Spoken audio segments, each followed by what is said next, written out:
ዓመታት ሙሉ የአይምሮ በሽተኛ ነበረች እቺ ሴት በፊታችን የመጣችው በአይምሮ ኬዝ ምክንያት ተሰራበት ከነበረው ከዱባይ አገር መስራት አችልም ተብላ ወደ ኢትዮጵያ ዲፖርት ተደርጋ ነበር። ይህ ብቻ አይደለም፣ ሁለቱም ኩላሊቶቿ ሙሉ ለሙሉ ፌል አድርገው ነበር። ሶስተኛ ከባድ በሆነ በጨጓራ ቁስለት በሽታ ትሰቃይ ነበር። ወደ ኢየሱስ ድንቅ ሥራ ዓለም አቀፍ ቤተክርስቲያን አዲስ አበባ ገስታውስ መጣው።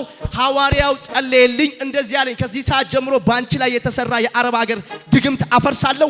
አይምሮሽ ተፈውሷል፣ ሁለቱም ኩላሊቶችሽ ተፈውሷል፣ የጨጓራ ቁስለት የለም፣ ከዚህ ቀን ጀምሮ ሰላም ነሽ አለኝ። ከዛ ቀን ጀምሮ አይምሮዬ ተፈወሰ፣ መስራት ቻልኩኝ፣ ማወቅ ቻልኩኝ። ኩላሊቴ ተፈወሰ፣ ጤነኛ ነኝ፣ የጨጓራ ቁስለት የለም፣ ተፈውሻለሁ።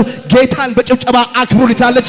አክብሩላት። ኢየሱስ ጌታን በኢትዮጵያ ከኢትዮጵያ ውጪ በየትኛው አፍሪካ ሀገር በየትኛው አረብ ሀገር እንዲሁም በአሜሪካ በካናዳ በአውስትራሊያ ብቻ በሰባቱም አህጉራት ያላችሁ ቅዱሳኖች እኔው የማወራው ቋንቋ የምሰሙ ሁላችሁ ስሙኝ። የተዘጋጀ የትኛው ወጥመድ አያገኘው። አሜን። ሟርት በእናንተ ላይ አይሰራ፣ ድግምት አይሰራ፣ ጥንቆላ አይሰራ፣ ክፋት አይሰራ፣ ሞት አይሆንም፣ ሐዘን አይሆንም፣ እሰን አይሆንም፣ እሰን አይሆንም። እሰይ እንኳን ደስ አለሽ። እሰይ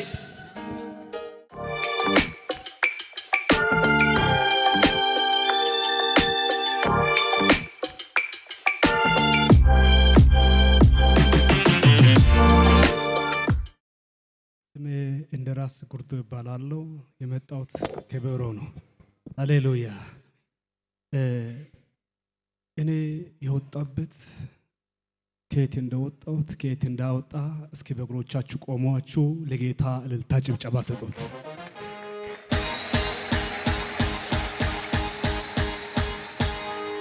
እ 2015 በአቁሜ 4 ዕለት ቅዳሜ ሐዋራውን ላገኝ ተፈልገ ሐዋራውን አገኘሁት። ሐዋራው እንደዛ አለ። ከብዙ ሰዎች መካከል ብዙዎችን አስተንስቶ እንደዛ አለ። 2016 ላይ በጣም መከራ ያጋጥማቸዋል። በእናንተ ላይ እግዚአብሔር ትልቅ መስራውን አይቶ በጣም ይነሳል። እንዴት እንደምትሻገሩ ግራ ይገባኛል ብሎ ጸለየ። 2017 ከተሻገራችሁ እንዴት ተሳካ ትባላላችሁ ብሎ ተናገረ። ሃሌሉያ። ይሄው እሷን አግብቼ ይሄው ወልጃለሁ። ግን መሃል ላይ የገባው በጣም መከራ ነበረ፣ ህዝቡ እስከሚጠላ ድረስ። መጨረሻ ላይ እንደዚህ ነው ያልኩት፣ ሐዋርያው ትላንትና ትንቢት ተናግረው ይሄ ነገር ከመጣ ይሄ አውሎ ነፋስ ከመጣ አሁንም ሐዋርያው አንቺን ካላገኘ ዛሬ ቅዳሜ ሂጂና ደስታውስ ግቢ፣ እሱ ካላገኘ ከነገ ወዲያ ሳይኖ መተን አንቺን ከኔ ትለያያለሽ፣ እኔም ካንቺ እለያለሁ፣ እኔም ሌላ ሚስት አግብቼ እኖራለሁ፣ ሌላም ባለ አንቺ አግብተሽ መኖር ትችያለሽ ሲለው ሕያው ምስክሬ ነው፣ ነገሩ ተገለበጠ። በአንድ ቃል ቃሉ በኢየሱስ ክርስቶስ ስም አዋጁ ተገለበጠ። ስለዚህ ነው እሷም በሕይወት አለች፣ እኔም በሕይወት አለሁ። ሕያው ምስክሬ ነው። ለኢየሱስ ክብር ይሁን። ክብር ለስሙ ይሁንለት። ሊፈርስ የነበረ ትዳራቸው ነው እግዚአብሔር የፈወሰላቸው። ድጋሚ ከረጅም ኪሎ ሜትሮችን አቋርጠው ለሐዋርያው ስጦታ ይዘው መጥተዋል። በክብር ሐዋርያውን ያለብሱልኛል። ጉባኤው በጭብጨባ ያመስግንልኝ።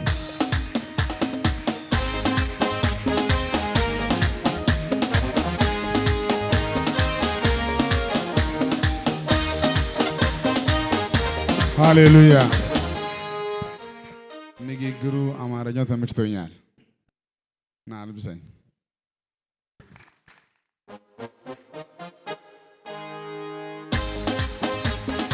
እልልታ ጭብጨባ ለጌታ ይገባል። ተባረኩልኝ። እዛ ጋር ስናገር አልጨረስም። ለካ አሁን ነው እንደምናገረኝ። በዛ ጭንቂ ውስጥ ሆነ ነው ገስታው ሲመጣ ነው። አንተ ግን እንዲህ አልክ፣ አትለያዩም፣ ልጅ ወልዳችሁ እንደ ታሪክ ተቀይሮ ነው ማገኘክ አልከኝ። ያ መከራ ሁሉ ቀርቶ ከችግር የተነሳ ከዚህ በኋላ ከአንቺ ጋር ለመኖር አልታደልኩም። አንቺም እንግዲህ ሂጂ እኔ ጌታ እንዳደረገኝ ብዬ ነበረ። ያ መከራ ሁሉ አልፎ ኑሮ ጀምረን ልጅ ወልደን በጣም ደስ ያለን። ኧረ ጌታን አመስግኑላቸው። ለጌታ ክብር አምጡ። ዛሬ ጋቢ ይዤ መጣሁ እያለ ነውና ልጅ ወንድ የላችሁም? አሁን እንዲህ ነው የሚሆነው። 3 ወር ከ13 ቀን ልጅ ነው ማየው በዚህ ቦታ ላይ። ኧረ ክብር ለጌታ። ማንም ያመጣ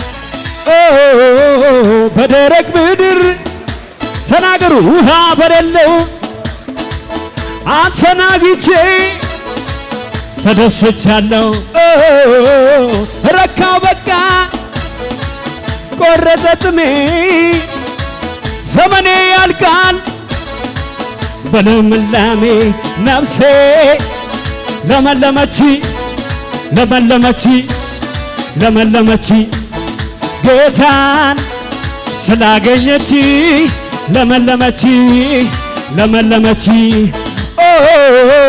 በደረቅ ምድር ውሃ በሌለው አንተን አግኝቼ ተደስቻለሁ ረካው በቃ ቆረጠ ጥሜ። ሃሌሉያ ምን ይባላል እስቲ አሜን አሜን። ሴት ቢሆን ትንቢቱ ልክ አይደለም ማለት ነው። ነይ ቆንጆ ወንድ ልጅ ይዘሽ በቅርብ ጊዜ ሁለተኛ ጊዜ ለምስክርነት እዚህ ቦታ እንገናኛለን። ይሄ ቀን ያዢ ቻው ሁለጅ ጌታን በለልታ በጨባ አሜን አትሉማ?